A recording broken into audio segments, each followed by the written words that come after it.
Okay, where to start with this one?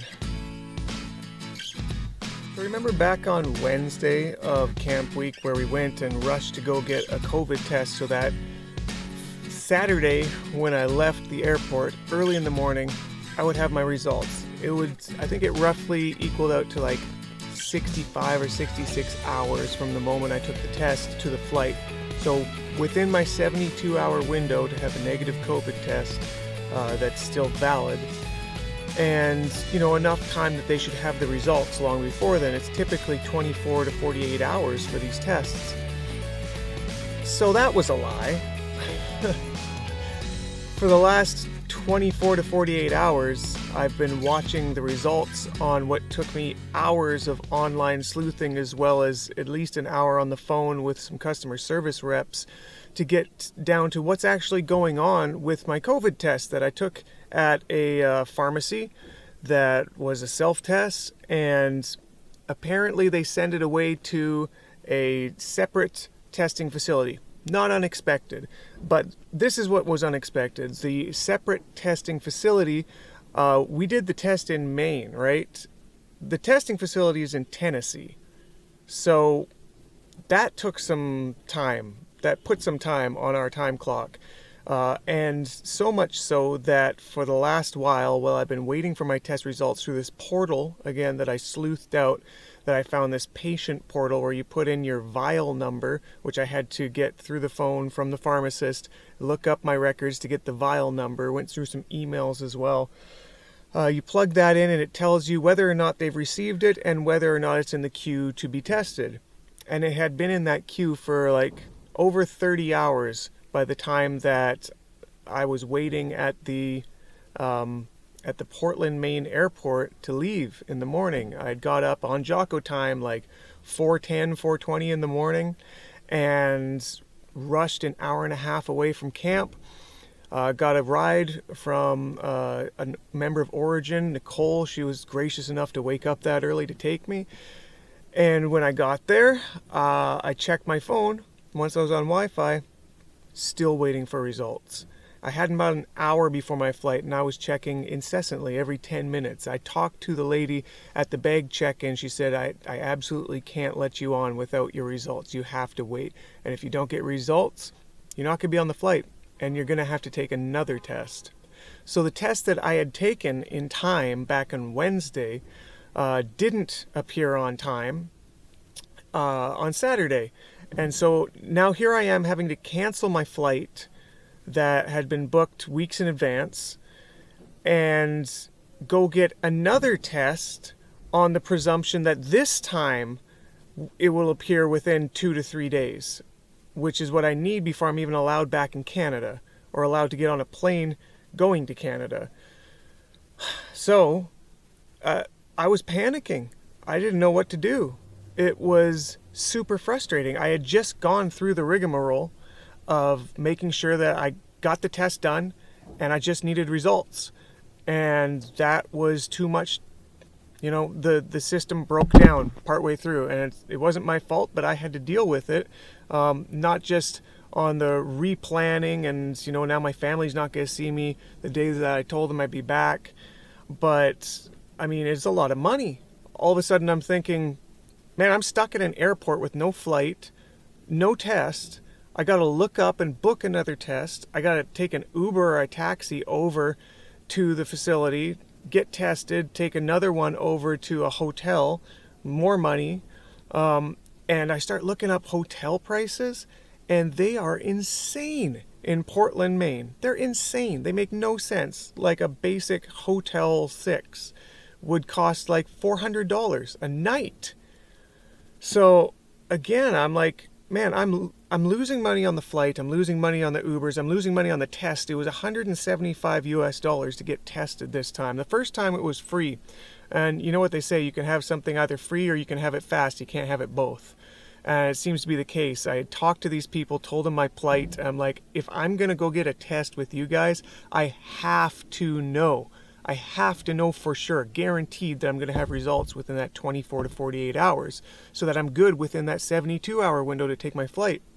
And they said, yes, we do all our tests in-house. It's immediately getting into the queue. You will absolutely have it in that time period. So, all right, I paid for the Uber. I went over, I paid for the test, and I'm talking to my wife, trying to figure out what the game plan is, because there are not a lot of flights that route from Maine all the way back to Calgary, Alberta. That's a lot of circuitous flights and layovers, and it was like 3 different flights on the original one that I missed.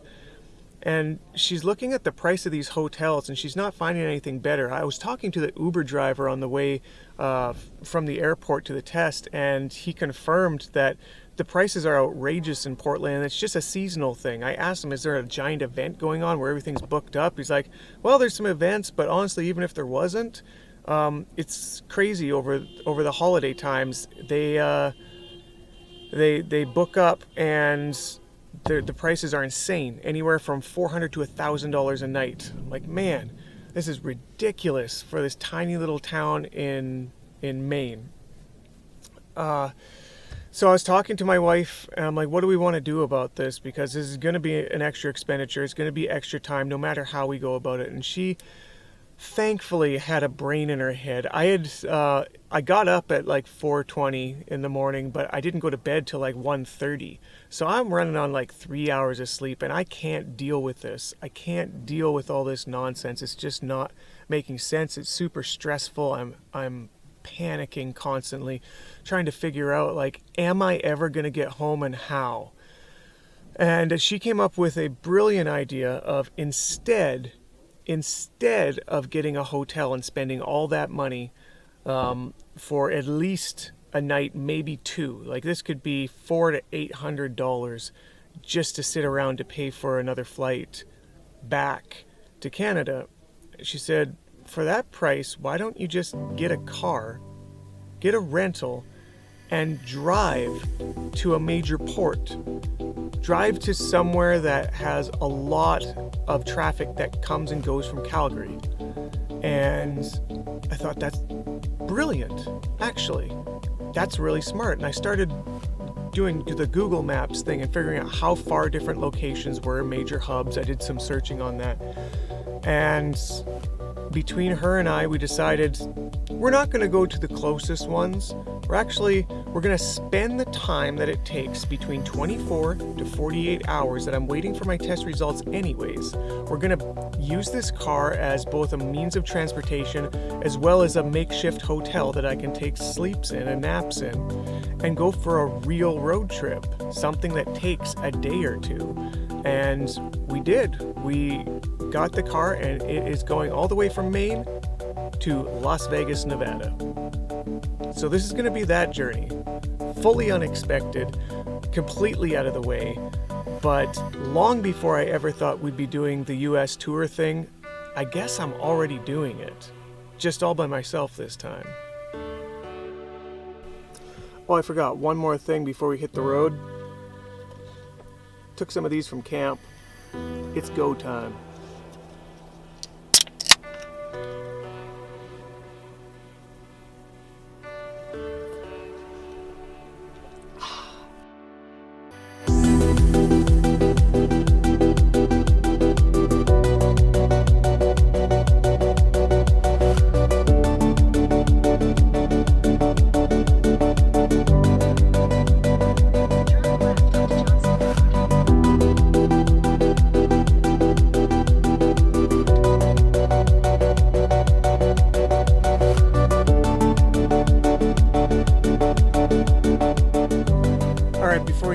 Proper, I gotta snack up. It's gonna be one of those road trips, snack heavy ones, and this is how we snack on a budget. Alright, so we're on the I-95 from Maine heading west. Interesting thing about this trip is it is presently coming up on 3 p.m. local time, and I say local time because here's the thing, is I'm starting from the east and I'm going to be heading west, like as we get closer to sundown, so I'm kind of chasing the sun in this direction. I get to see if this Prius can keep up to it and for how long, because I mean, once it turns to night, I mean, gonna have to take a nap at some point. I'm literally running on 3.5 hours of sleep since all the shenanigans last night and this morning. So there's that. Plus, I mean, there just won't be as much scenery to see. I'm looking forward to looking at some different states as I go through it. I mean, as far as Maine is concerned, this is just a swath cut right through a forest by the looks of it. We're on a pretty big highway right now, and it is forest on either side with a little bit of breakout every now and again with some factories and a little bit of swamplands. There's a bunch of that. But more or less, this is what I've seen in Maine so far, just at high speed now.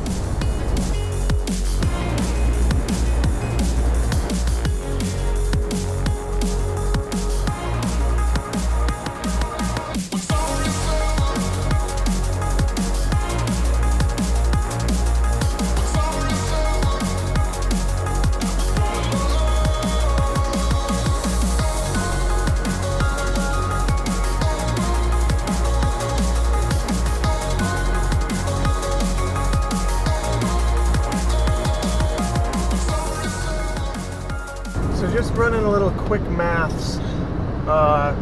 This trip is supposed to be, according to Google Maps, 1 day and 16 hours. So one 24-hour period plus a 16-hour period.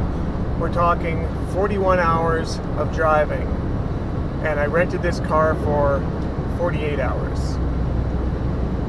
So I have about 7 hours, 6 hours of leeway in there for whatever contingencies between here and Vegas, not to mention sleep.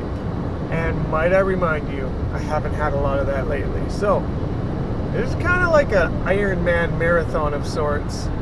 It's fun, it's cool. I'm alert at this point because I had that Watermelon Go from Origin.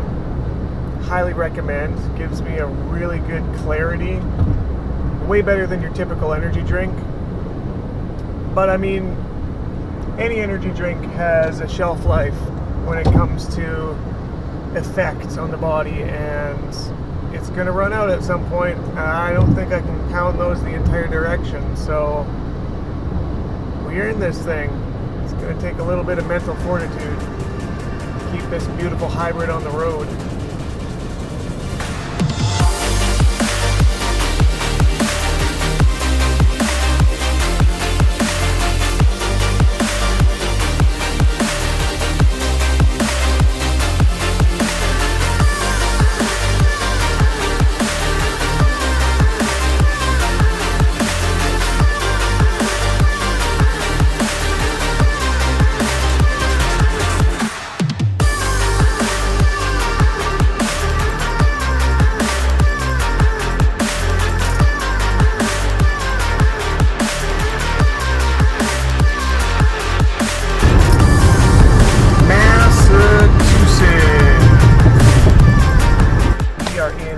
Massachusetts, coming up on Boston, Massachusetts.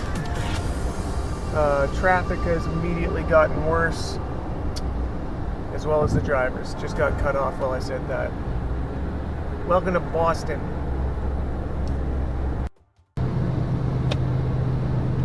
You know, it was my first time driving a Prius, and it took a little bit of getting used to. It's a strange car, to be honest, but everybody knows by now that it's a hybrid car that is part battery, parts gasoline, and is supposed to get like the best bang for your buck before like the actual fully battery driven cars came around with Tesla and the like.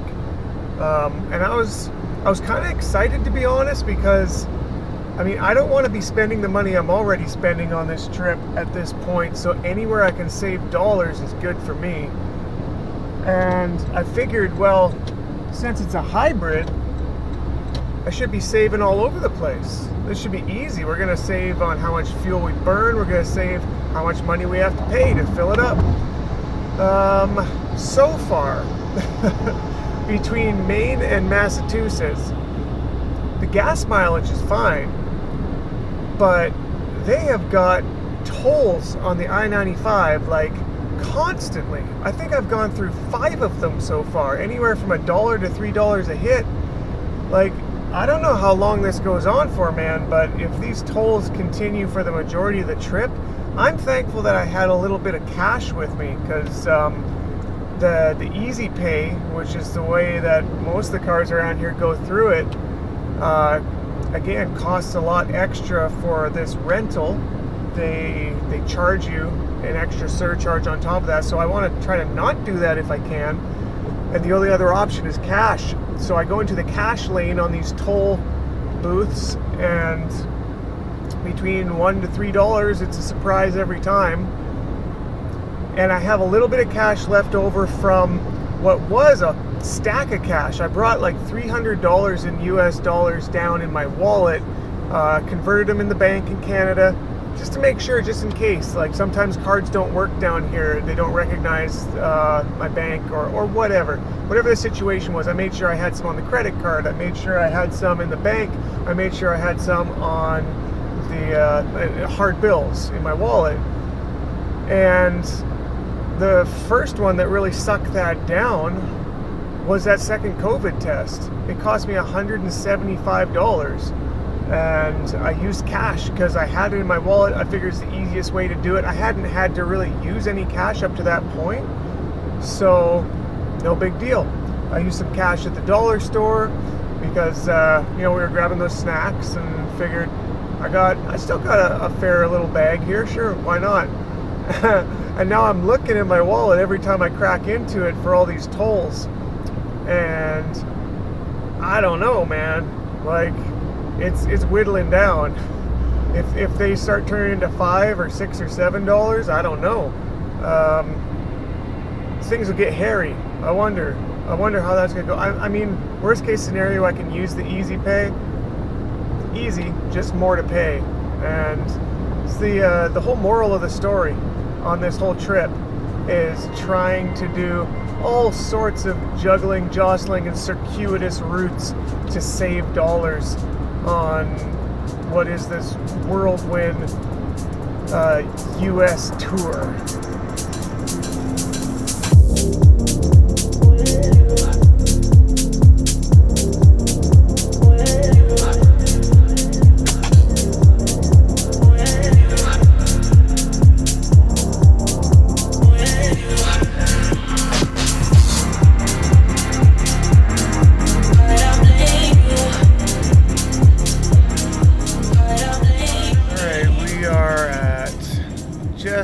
Just past 4, about 4:15 p.m. on the trip, local time. I'm not sure if this car changes its clock geographically if I happen to switch time zones. I'll be curious to see that on the road, but assuming it didn't, I'm in Massachusetts right now, which I believe is still the same time zone, which means I've been on the road just over 3 hours. Like I said, I'm trying to chase the sun from east to west, and I hope it's just because it's cloudy here, but it's starting to look darker and darker, so we'll see. You can see the clouds, it's starting to spit a little bit. We might get some rain coming down here, but if I can hold off on the dark for longer, that'd be great. I will say too, I think the effects of the go are wearing off. At about 3 hours, it's pretty typical for an energy drink, and usually I wouldn't even notice coming down off of it because I'm well rested. But since I'm very not well rested this time, I'm starting to feel a little bit of that itty bitty bit of dizzy when my eyes are starting to glaze over a bit. So I'm gonna keep a steady dizzy eye on that to make sure it doesn't get out of hand. And I mean, I know I'm gonna have to stop to sleep at some point along here for at least a few hours. But you know, I don't want that to be super early in the trip if I can avoid it. I want to get as far as I can right away, I don't even know why. I just do. I want to get into this trip before I have to take that break. But I've done it before. I know when I can't go any further, and I'll find somewhere to pull over and take a nap.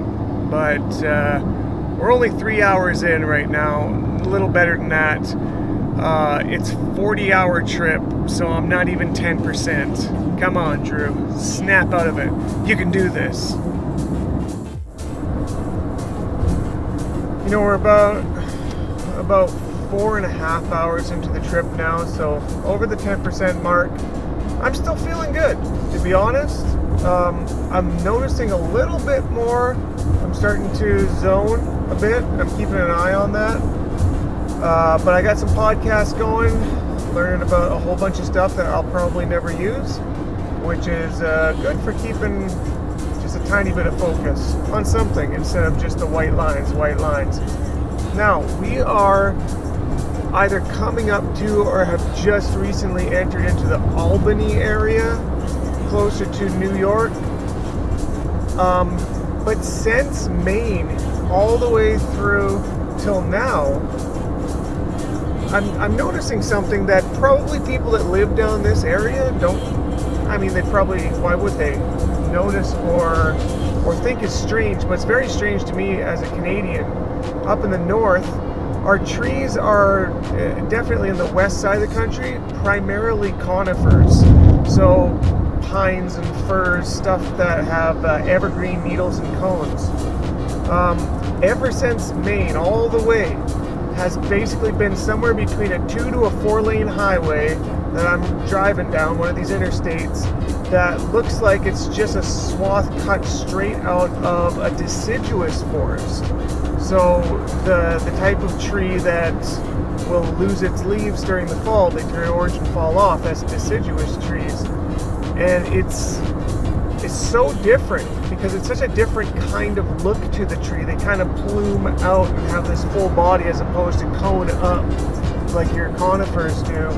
And I don't know, man, like it's not like I'm in a tropical jungle kind of different, but it's different enough that I just know at all times that this is foreign to me. This is very foreign. And I like it. It's cool. It's different. Everything around me is different.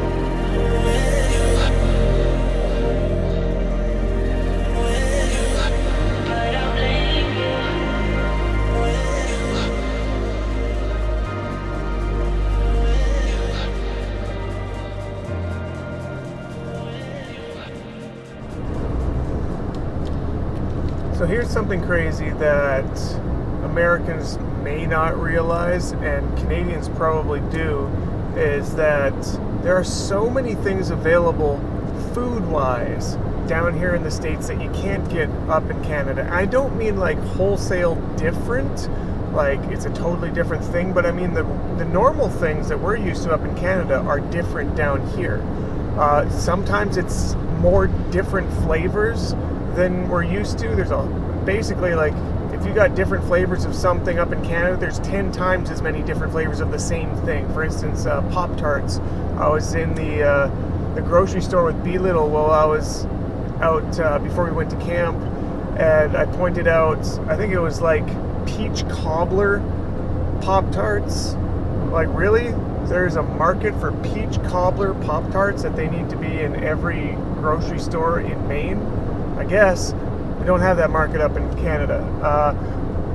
Something that I got at the dollar store for the snacks that one of the things I like to get from dollar stores when I go there for snacks, I'm a snack junkie, just in case you didn't already know, is Twix bars. And they come in Canada in 2s, usually, right? Twix, 2. That's normal. If you want to go crazy, you can get a 4-pack, and by that I mean it's 4 packages of 2s. So they're like 4 Twix bars in a bigger package, so you can have them 4 different times. What we don't have is 6-packs. And I don't mean 6 packs of 2. I mean one pack of 6. This is like, it's not a Twix, it's a 6. I don't know why we don't have these. It's pretty straightforward, but damn, you Americans do it big, and I like it. About to pound me back some 6 bars.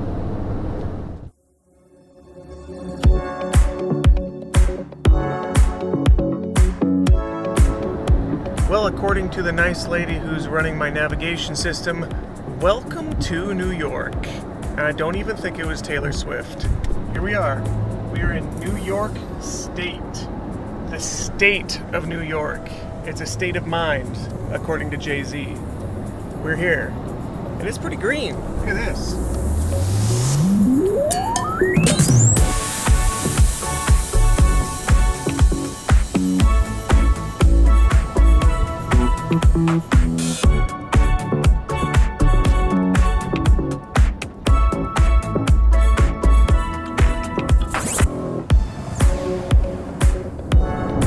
We are now 6 hours into the trip, and we are in the state of New York, 6 hours in. The reason why I'm making this little clip is it's starting to get a little bit more dusky. So I'm trying to keep chasing that daylight. I don't know at what point it's going to be that losing battle, but I do notice that it's getting a little bit more dusky. It's still very overcast, so I can't be sure.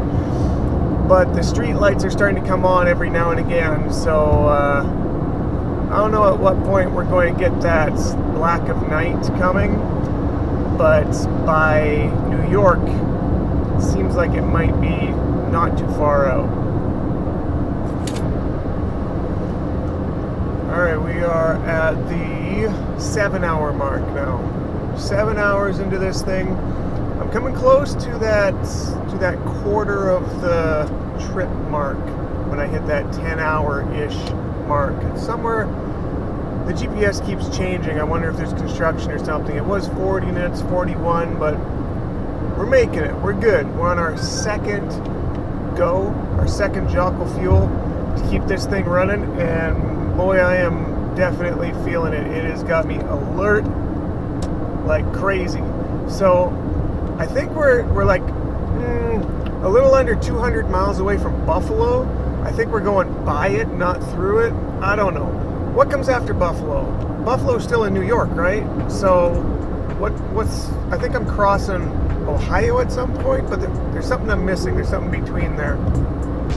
Oh well, I'll figure it out as I go. That's what the signs and the happy, helpful GPS lady are for. Alright, this is the first time I've actually stopped since we did our snack break in Portland, Maine. I don't know where exactly I am. I'm somewhere still in New York State. It's been about 7.5 hours of driving, and I'm starting to get a little low on gas. I'm actually pretty happy with the fuel mileage. I could probably get 10 hours easy out of this thing at this rate. So that's cool. I should only have to fill it like 3 or 4 times on this trip. But also, I am 2 Jocko energy drinks down and a bottle of water. So I'm done conditioning my Joe Rogan bladder and got to get some fluid out, put some fluid in, and then back on the road. Mission accomplished. That was 1 Forever Pee. That was a lot. I understand why people like these Priuses now. If you're looking for dollar value on your fuel consumption, I put $40 down on the desk inside and expected I might come back for a couple dollars. I don't know. I was 3/4 of a tank down, and it came to $23 to fill it up. That's nuts. All right, I'm down for that. Let's continue keeping this thing rolling. There's no way I'm stopping at, where are we at here? 21, about 8 hours into the trip. I feel like I gotta get at least 12. I gotta do at least 12 before even thinking about taking a nap or a break. So let's get some.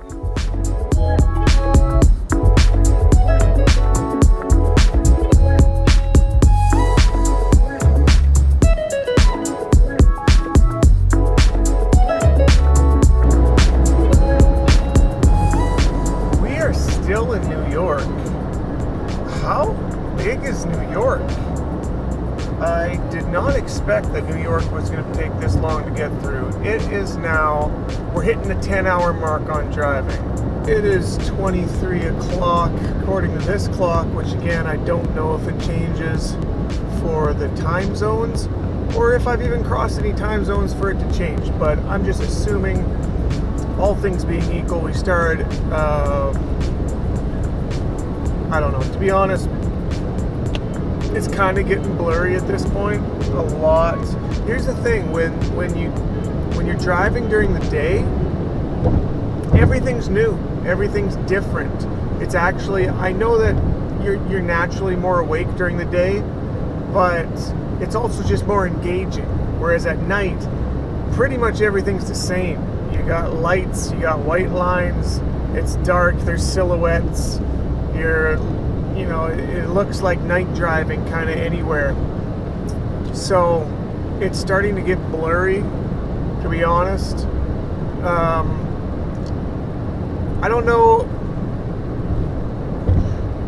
I think I should be able to make that 12 hours still. That's 2 hours from now, I think, if I'm doing the math right, which I don't have a good track record for. My math's all over the place. But I made the executive decision to break into the sugary sweets from my snack run, and it seems to be keeping my eyelids open. So I just keep trying to think of the inner David Goggins and the inner Cam Haines. You know those guys that run the ultra marathons like Cam? They're running for most of 2 solid days plus. I think actually the record on like the 240 mile run was over 2 days. So that was, I think, the first place person got that. Some people were probably doing like 3 to 5 days of running. I'm just sitting in a seat pushing a pedal, which is another thing. I started using the cruise control when I started, but I quickly got rid of doing that and I'm just using the gas pedal manually because it becomes a video game for me then. It gives me like more active moment-to-moment control over the situation instead of just steering and letting the car drive itself more or less. Now it's like more of a full body activation. So keeps me a little bit more in the game, in the moment, I find. And all right, we are still in New York, although I see a sign for Niagara Falls I'm passing right now. That's how close we're getting up to the border of Ontario. This path takes us, like, I must be I must be just south of the Great Lakes if there's a sign for Niagara Falls anywhere near the vicinity. So yeah, reference that to the old map. We are I can't read the signs that fast. Cheetawonga? I don't know, that sounds like a fruity flavor. Oh, here we go, here's one. Buffalo is, Buffalo Airport in a half mile. Apparently we're in Buffalo. All right, hello Buffalo.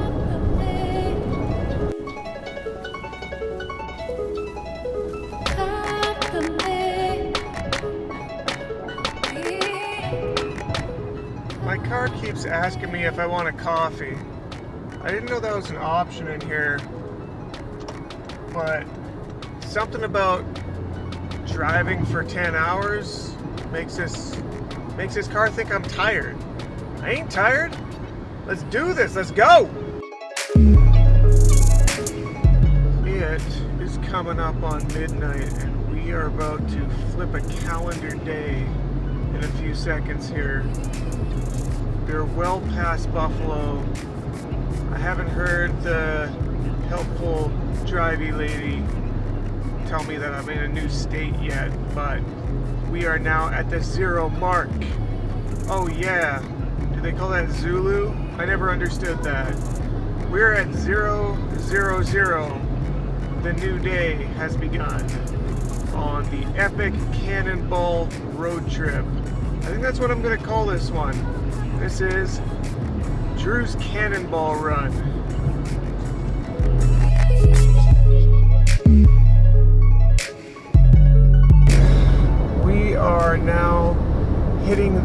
12-hour mark. We did her straight. 12 hours driving. Just finished clearing through. I was wondering what the next state was going to be. I never would have guessed it. My geography is not that great when it comes to eastern states. And we sort of clipped the bottom part of Pennsylvania, where Dracula lives. Pretty sure. Pennsylvania state. We blew through that pretty quick, probably in like 45 minutes. And now I am presently driving through probably the most boring state, according to every meme out there. The memes aren't friendly about this state, but instead of, trying to exclude people for living in the state that they live, I'm going to, in fact, instead make a pun about it. So, what is round on both ends and high in the middle? Ohio. We're in Ohio. We got to Ohio. So I think that this is a pretty big state to cross in the direction that we're crossing. Not quite New York big, thankfully. It seems like from east to west, New York is a lot wider than I thought it would be. Finally passed it, hit Pennsylvania, currently going through Ohio. I think we might be getting close to St. Louis at some point here. So, as another famous Drew once said, Ohio, Ohio, Ohio, Ohio.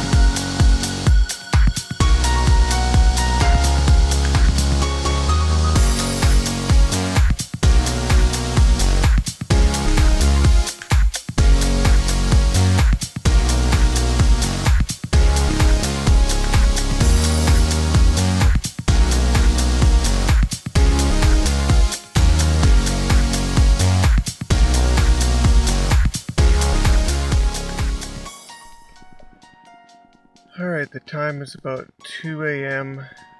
Eastern.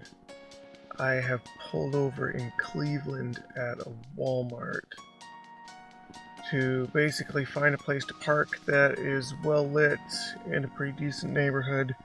Try to catch about 2, maybe 3 hours of sleep. I'll set an alarm and then wake up early, get on that Jocko time, probably bust into another discipline go.